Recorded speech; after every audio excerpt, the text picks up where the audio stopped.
المسلمين والمسلمات والمؤمنين والمؤمنات والقانتين والقانتات والصادقين والصادقات والصابرين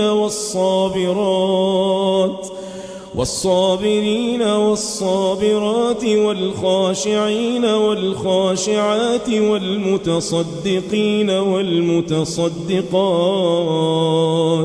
والصائمين والصائمات والحافظين فروجهم والحافظات والذاكرين الله كثيرا والذاكرات أعد الله لهم مغفرة وأجرا عظيما.